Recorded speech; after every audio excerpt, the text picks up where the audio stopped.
হয় এটি কারো জীবনের শেষ একটি মুভি। তো তাহলে বুঝতেই পারছেন এই মুভিটি কেমন হতে যাচ্ছে। তো এই মুভিটি অন্য কারো নয়, বিজয় থেরাপির। তো এই মুভিটি নিউ রিলিজ হতে যাচ্ছে 5 সেপ্টেম্বর 2024।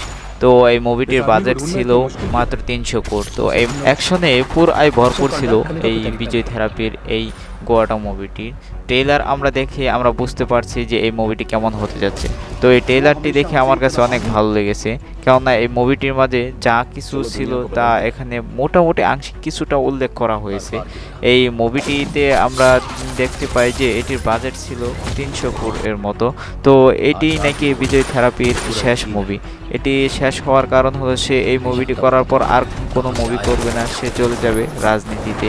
তো সে এরকমই একটি চিন্তাধারা নিয়ে এই মুভিটি তৈরি করছে যে এটা তার জীবনের লাস্ট মুভি। তো তাহলে বুঝতেই পারছেন এই মুভিটি কেমন হবে। এই মুভিটিতে এখানে আমরা দেখতে পাই যে ক্যারেক্টার হিসাবে অভিনয় করেছিল ও মীনাক্ষী দেবী, স্নেহা, মোহন, প্রশান্ত এবং যোগী বাবু।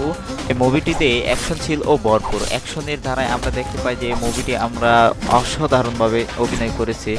এই অসাধারণ অভিনয়ের মাঝে আরও ফুটিয়ে তুলেছিল ও বিজয় থেরাপির যেই মুভিংগুলো ছিল সেইগুলো। তো এই মুভিংগুলো আমাদেরকে আরও কাঁপিয়ে দিয়েছে এই মুভিটি দেখার জন্য। এটি 2টি ভাষায় রিলিজ করা হবে, তামিল এবং ইন্ডিয়া যেই মাতৃভাষা আছে সেই ভাষাগুলোতে রিলিজ করা